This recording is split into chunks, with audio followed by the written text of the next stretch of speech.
bansa. Ito na po ang ating hirit panahon. Nako, sa mga nag-aalala dyan at gusto maka-update po ng tungkol kay Dodong or sa ating bagyong Dodong, paalis na po ito sa ating Philippine Area of Responsibility, mga kapuso. Yan po ay medyo namataan sa nasa 280 kilometers west-northwest ng Dagupan City. At sa may lawag naman, okay, meron din po tayong namamataan na yung bagyong Dodong pa rin ay nararamdaman pa rin po sa may 300 kilometers west-southwest ng Lawag City. Ayan, kanina narinig ko rin kay Papa Melo Del Prado, mula din po sa report na Pag-asa, meron din pong paparating pang low pressure area, pero wag naman po tayo masyado pang mag-alala. Ang lakas po niyan ay 65 km per hour at ang bugso po niyan ay 80 km per hour. Meron pong ITZZ sa Mindanao. Ito po yung hangin nagbumula sa southern northern hemisphere, nagsasalubong po sila sa equator, nagdudulot po yan ng ulap at ulan. 12 noon po, expected na lalabas na itong si Bagyong Dodong at medyo po ang Metro Manila naman, hindi naman po tayo masyadong may pag-uulan, pero dulot pa rin po yan ng hanging habagat. Ayan, madalas ang mga pag-uulan na yan dito po sa ating area. Ang ating pong sunrise, 5:26 ng umaga at ang ating pong sunset ay 6:25 po ng hapon. Narito naman po mga weather conditions and other temperature sa ating bansa or may ibang lugar sa ating bansa. Panoorin po natin. Tandaan niyo po mga kapuso, sa kahit ano pa mang hamon ng panahon, manatiling alerto at mahinahon.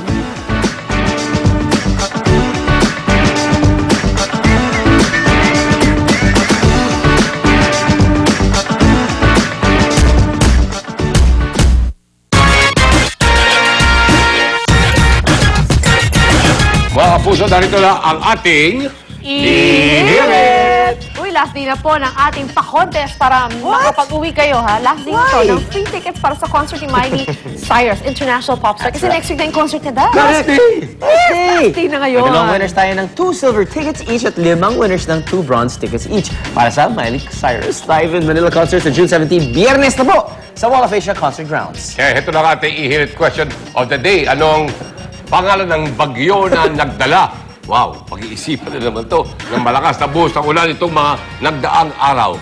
Clue. Clue, ha? It starts with the letter D. And it's not Drew. Okay. Is it Diego? No, Dampalit. Wala. Damien. Damien. Wow, Social. Diyos me.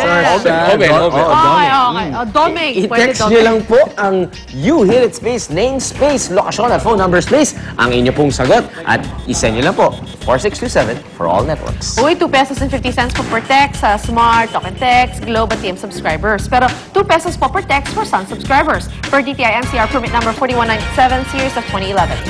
Kaya mag-text na. Ihirit nyo na yan. Hirit nyo na yan eh. Sus, easy lang eh. Alright. Okay mga kapuso. Ngayon, iba to. Pasok ka na. Sub-sub na naman ang mga bata sa pag-aaral. Sa dami ng lessons at subjects na kailangan nila pag-aralan, minsan medyo nalilito na sila sa mga binabasa nila, di ba? That's true, that's true. Kaya kailangan nilang magkaroon ng matalas na memorya. Naku, eto na ang ilang paraan upang hindi sila makalimot ng kanilang mga leksyon, hindi pumuro lang kanilang mga memory. Panoorin niyo po ito. Kailangan natin panoorin ito. Back to school na at siguradong mapapasabak na naman ang mga estudyante sa matitinding pag-aaral. At isa sa pinaka-challenging para sa kanila ay ang pag-memorize ng mga iba't ibang aralin sa eskwela.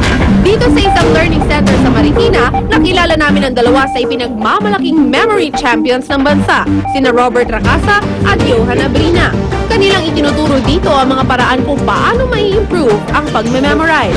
Para maging very effective yung memory natin, kailangan i-convert natin yung mga information into visual imagery. Once na yan, nakikita ng mind natin, naaalala natin.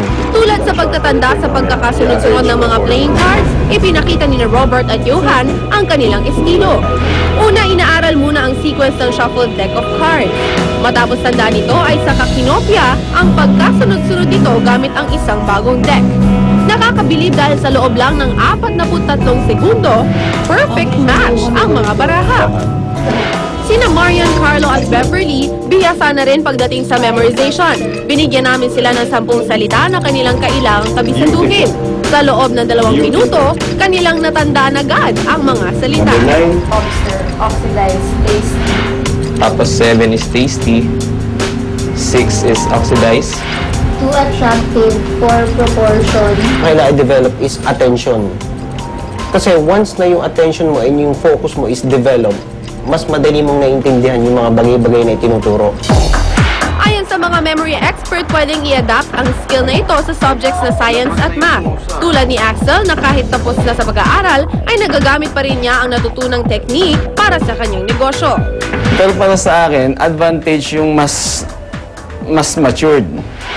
Kasi mas marami kami experience, mas marami kaming mga napuntahan lugar, maraming na-meet na mga tao na magagamit namin sa pag-associate ng mas maraming information.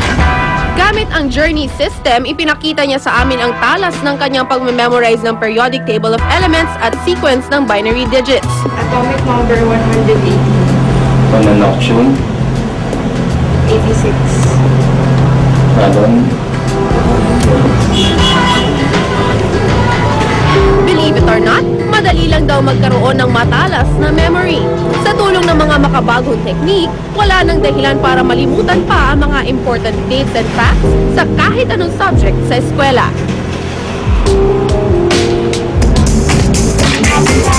Naway, tumala sa... Ano raw? Nakalimutan siya na? Nasa na tayo. Sino ka? At habang naghahanap kami ng sagot, actually. Lipin po tayo kiluhan ni Pia. Sino yun? Sino? Hindi ko alam. Basta, maganda sila. Maganda. Aliw! Kilala nyo kami.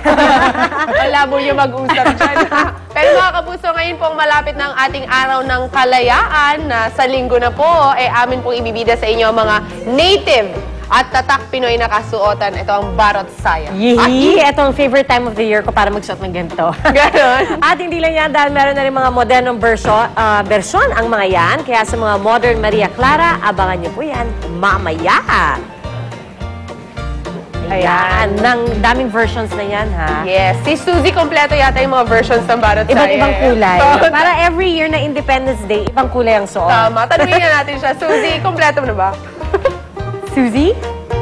Suzy? Alright, thank you. Uy, bagay! Pwede. Reserve din ako dahil wala pa akong Filipiniana outfit. Ayan. Ang tanong, kung meron man ako Filipiniana outfit, paano ko naman patutuyuin ngayong pampanahon ng tag-ulan? Mamaya bibigyan namin kayo mga tips kung paano nyo mapapatuyo ang inyong mga labahan sa pagbabalik po namin dito sa segment na ito. Ayan, may mga options kami bibigay sa inyo mamaya. At habang inaabangan nyo yan, narito naman po ang ating unang balita.